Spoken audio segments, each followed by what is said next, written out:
제 마음속에 방금 부른 찬양이 끊임없이 울려 퍼졌습니다. 정말 주 예수보다 귀한 분이 없는가? 사도 바울은 정말 주 예수보다 귀한 분이 없기에 모든 것을 배설물로 여겼습니다. 그 결과로 바울은 그리스도를 소유하였습니다. 그 말의 의미는 바울은 마침내 신의 성품에 참여하였습니다.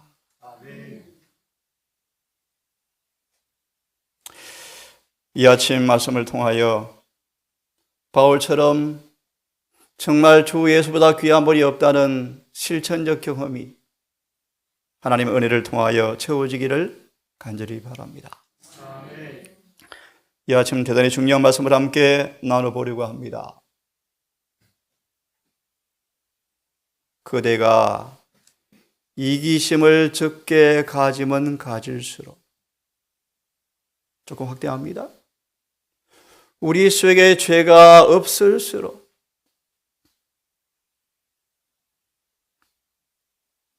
구주의 탁월하심의 품성을 더 잘 식별하게 되어지고 그들은 힘을 얻게 될 것이다.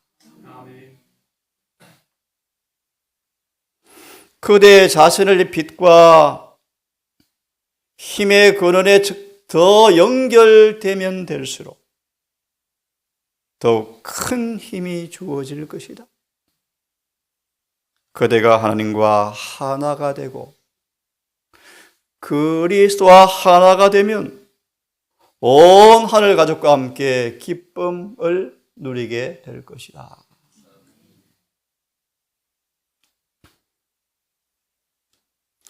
영생은 유일하신 참 하나님과 그의 보내신 자 예수 그리스도를 아는 것이다. 여러분, 그 말의 의미가 무엇입니까? 성경을 말씀하시기를 하나님을 안다 말의 의미는 예수를 통하여 영적 지식의 활력을 얻어서 그분의 모든 말씀이 실천된다는 말의 의미이다.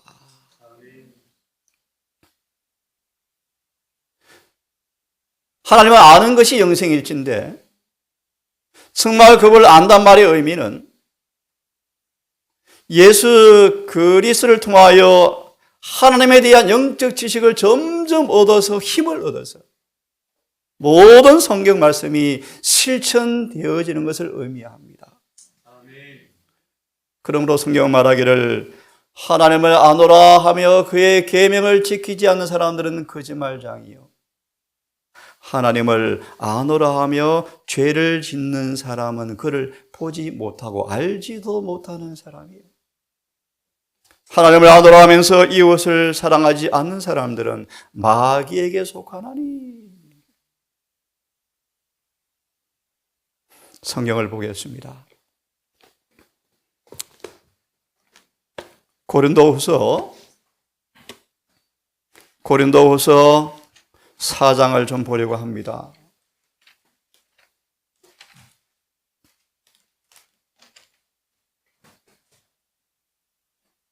(3절과) 6절까지 말씀을 먼저 보겠습니다. 고린도후서 4장 3절과 6절을 보겠습니다. 만일 우리의 복음이 가리웠으면 망하는 자들에게 가리운 것이라. 무슨 뜻일까요, 여러분? 복음이 가리웠다 말의 의미가 무엇입니까? 4절은 그렇게 말씀하십니다. 복음이 가리워져서 복음이 경험이 되어지지 않아서 복음이 그들 앞에 깨달은 바 되지 못해서 멸망하는 사람들은 왜 그런가? 세상의 신이 악한 마귀가 그들의 마음속에 믿지 아니한 마음을 혼미케 하여서 그리스도의 영광의 복음의 광채가 비치지 못하게 함이니 그리스도는 하나님의 형상이니라. 6절을 보시면 어두운 데서 빛이 비치라 하신 하나님께서 예수 그리스도의 얼굴에 있는 하나님의 영광을 아는 빛을 우리 마음에 비치우셨느니라.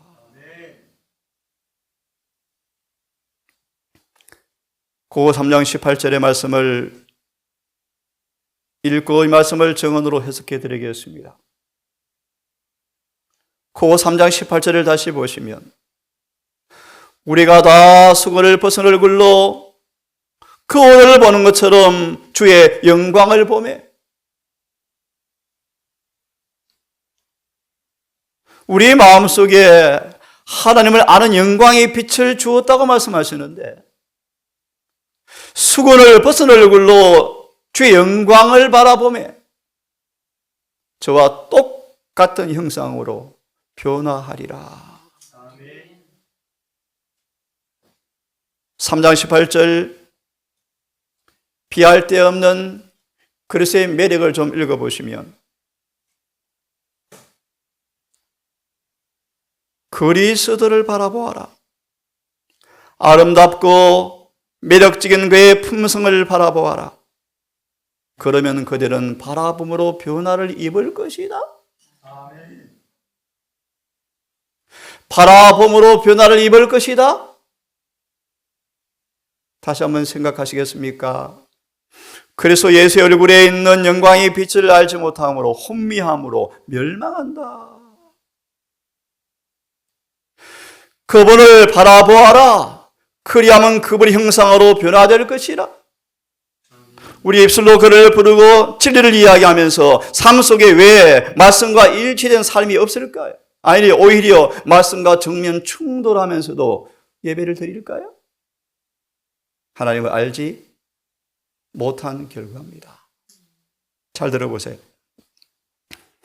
우리가 믿음으로 끔찍한 사탄의 그림자를 꿰뚫어 보고 너무너무 중요한 말씀이요. 믿음으로 끔찍한 사탄의 그림자를 꿰뚫어 보아야 합니다. 꿰뚫어 보아야 합니다.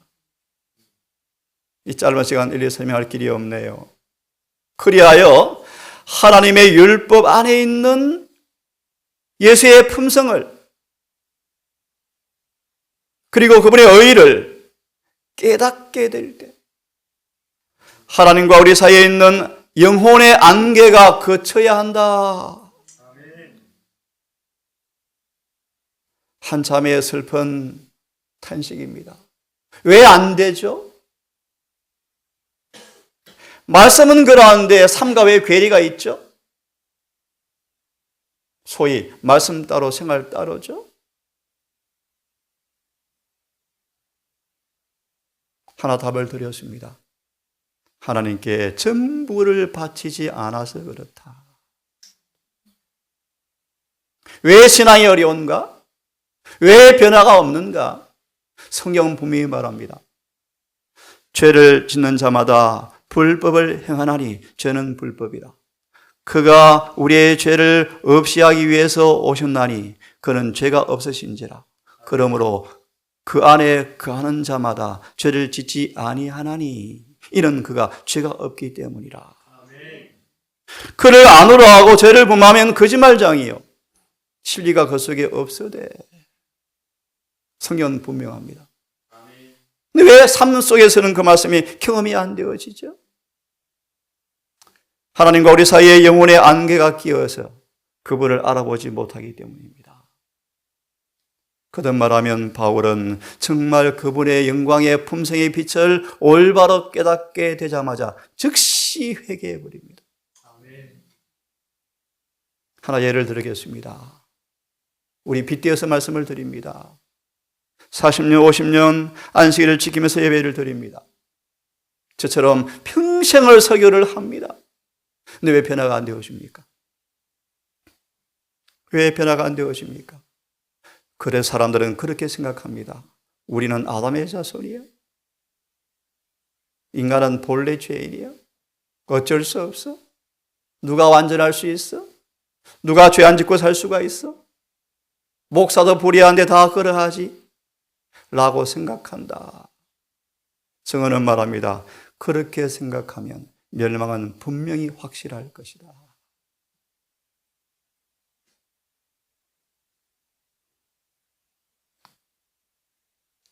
사단은 우리의 시야에서 그리스도를 가리우고 그분의 빛을 이지러지게 하고자 한다.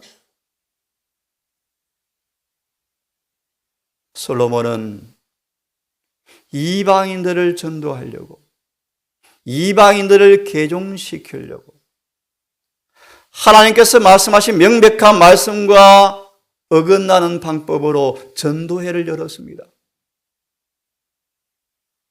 솔로몬은 수많은 이방인들이 개종할 것이라고 확신했답니다. 제가 왜 예를 듭니까?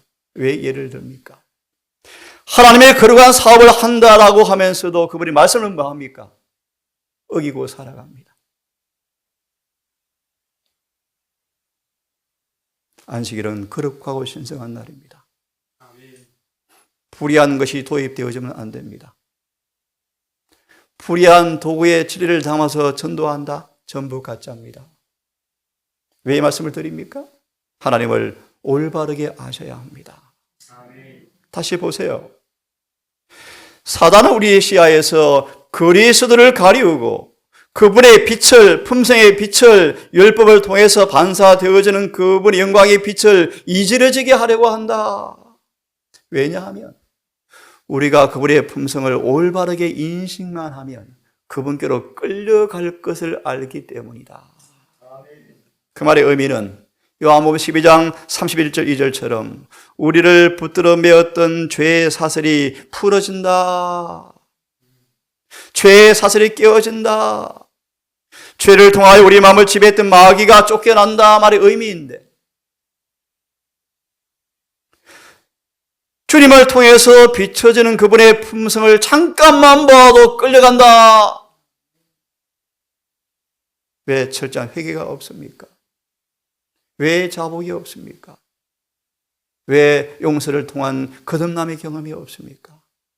왜 재림 교회가 점점 미지근해져 갑니까? 다시 말하면 편견, 이기심. 우리 속에 이기심을 품고 있는 한 그분을 안다라는 말은 전부 가짜입니다. 거짓말입니다. 은혜와 진리가 그들을 다스리고 그들은 하나님의 사랑의 연못에 심연에 온 몸을 잠가버리자 이기심은 뿌리째 잘려나가 버렸다. 승리한 그의 모습이죠. 어이롭다는 정신, 정욕은 눈을 멀게 하고 구주를 알아보지 못하게 한다. 만약 우리가 믿음으로 하나님께 나아가기만 한다면 하나님 우리에게 그분의 품성, 영광을 보여줄 것이요 인간의 마음에 찬송이 흘러나와서 소리내어서 그분을 찬송하게 될 것이다. 그 다음에 다시요, 예수를 통하여 아버지를 품성을 깊이 알면 알수록 온 마음에 찬송이 울려 퍼질 것인데, 그리하면 사단에게 영광을 돌리는 것, 곧 하나님을 거슬려 죄를 범하고 의심과 불신의 말을 하는 것을 영원히 그치게 될 것이다.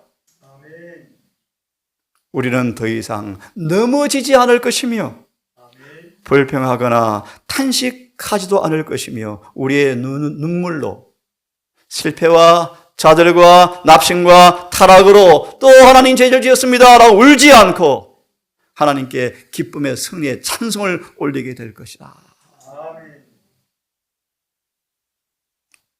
다시 한번 마태복음 10장을 좀 보기 원합니다. 32절의 말씀을 좀 보겠습니다.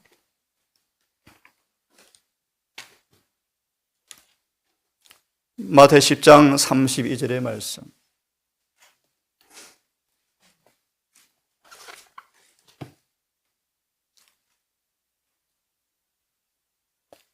누구든지 사람 앞에서 나를 시인하면 나도 하늘에 계신 아버지 앞에서 저를 시인할 것이요. 누구든지 사람 앞에서 나를 부인하면 나도 하늘에 계신 내 아버지 앞에서 저를 부인하리라. 너무나 잘 아시는 말씀이에요. 32절 성령은 이렇게 말합니다. 예수를 부인한단 말의 의미가 뭔가?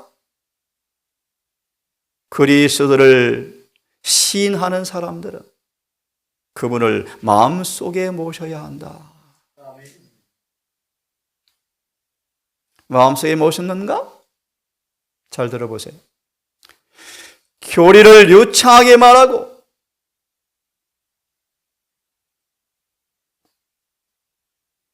예수께서 말씀하신 말씀을 정확하게 반복할 수 있을지 모르지만 그대가 그리스도와 같은 온유와 사랑을 소유하지 않았다면 그분을 시인하는 것이 아니다.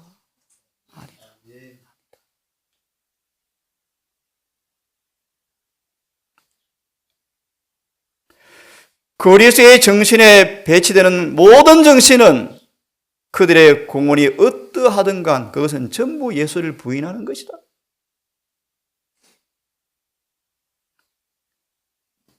사람들은 험담하면, 어리석은 말을 이야기하면, 불친절하면, 주어진 의무를 회피하면, 생의 육체의 쾌락을 즐기면, 세상을 본받으면, 무리한 행동을 하면, 자신의 의견을 사랑하면, 자아를 정당히 하면, 의심을 품고 부질없이 쓸데없이 걱정을 하면 그분을 부인하는 것이다. 이런 모든 방식으로 그들 속에 예수가 계시지 않음을 드러내고 있는 것이다. 그러면 성경은 말하기를 누구든지 사람 앞에서 나를 부인하면 나도 하늘에 계신 아버지 앞에서 저를 부인한다고 성경은 말씀하신다. 여러분, 하나님을 아는 자가 되기를 간절히 바랍니다. 아멘. 그러므로 야고보서 4장 8절을 좀 보십시오.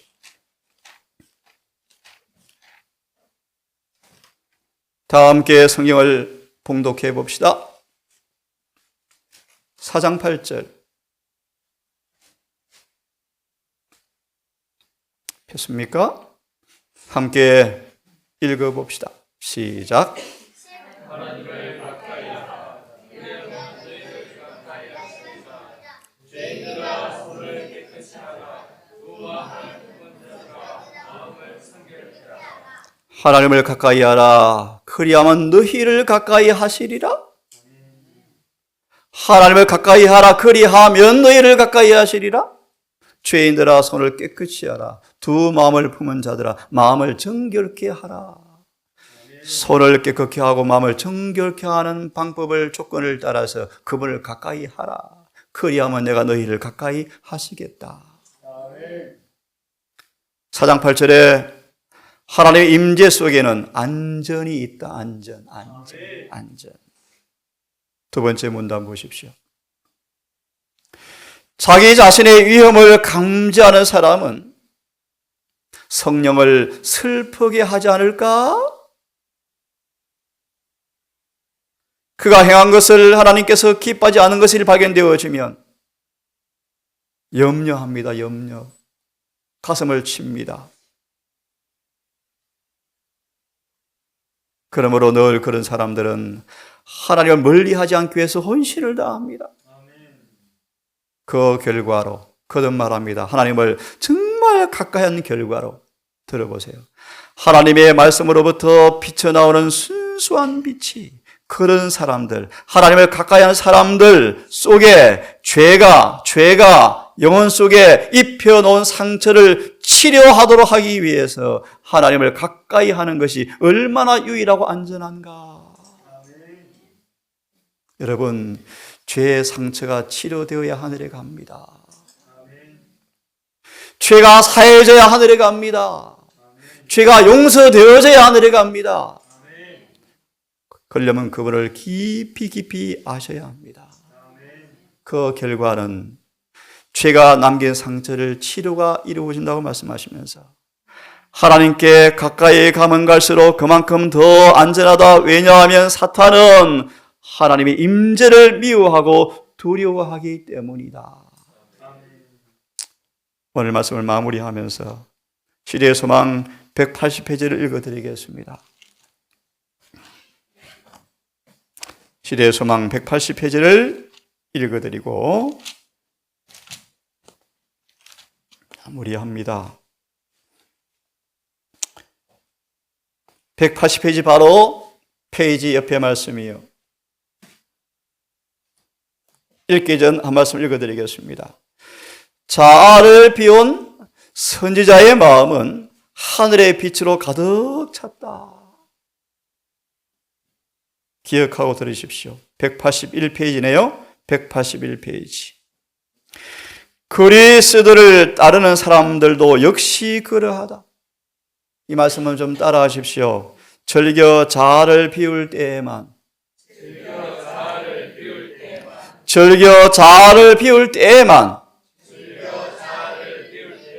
우리는 하늘의 빛을 받을 수가 있다. 제가 읽습니다. 우리가 만일 우리의 모든 생각을 사로잡아서 그리스도께 복종시키기로 동의하지 않는 한 우리는 하나님의 품성을 식별할 수도 없고 믿음으로 그리스도를 받아들일 수도 없다. 이렇게 행하는 모든 사람들, 다시 말하면 즐겨 자아를 비운 사람들, 성령이 한량없이 주어진다. 그리스도 안에는 신성의 모든 충만이 육체로 거하시고 너희도 그 안에서 충만해진다. 오늘 한 달도 우리 속에 그분의 은혜를 통하여 죄가 밀려나가고 죄가 추방되어지고 우리에서 그분의 품성이 점점 차감에 따라서 그분의 품성에 대한 지식도 점점 증가되어서 고 3장 18절처럼 수건을 벗은 얼굴로 영광을 바라보며 주와 같은 똑같은 형상으로 변화하리라 라는 말씀이 성령 안에서 아멘으로 입증되기를 간절히 바랍니다. 기도합시다. 자비로우신 아버지, 아침 동력 하늘이 어둠이 몰려가고 온 세상의 대지가 빛이 비춰오는 이 아침, 우리 영혼의 성소 안으로 하나님을 아는 지식의 영광의 빛이 성령으로 온 신경, 세포, 사상, 동기, 목적, 감정, 온 전신에 비춰주기를 기도합니다. 바울처럼 예수님을 통하여 율법의 의미를 참으로 깨닫게 되었을 때 끔찍스러운 진면모를 깨닫고 탄식하고 회개했던 바울처럼 어쩌면 하나님과 너무나 친숙하고 예배가 친숙하고 경건의 모양에 친숙하여 죄를 범하고 살면서 감히 주의 사업을 한다 했던 이 우사가 베레스 우사 하나님과 충돌하여 사지가 찢겨 죽은 사실을 우리가 경고받습니다. 하나님을 오해하고 금방지게 오만이라는 죄를 품고 있으면서 주의 성물에 손을 대므로 죽었습니다. 아버지, 주님을 올바르게 알기를 원합니다. 우리 주님께 더 가까이 나가는 경험을 통하여 하나님의 품성을 더 깊이 식별하여 죄와 의, 순종과 불순종, 영생과 멸망의 경계점을 분명히 깨닫고 한순간도 경계선을 침범하지 아니하는 충성된 자가 되기를 심히 원합니다. 한날도 아버지, 자아가 비워지고 우리의 교만과 금방지고 그칠 모든 습성의 죄들이 버려지고 성령으로 주님의 의가 우리 안에 채워지게 해주시옵소서. 이 한날 우리 안에 거하는 성령을 따라 사는 경험을 통하여 하늘 지성소로 들어가는 경험을 하게 하시고 아버지 앞에 우리를 온전케 하셔서 너희 및 성령으로 인치시기를 그렇게 원하시는 주님과 조화된 모습으로 한날을 살게 해 주시옵소서.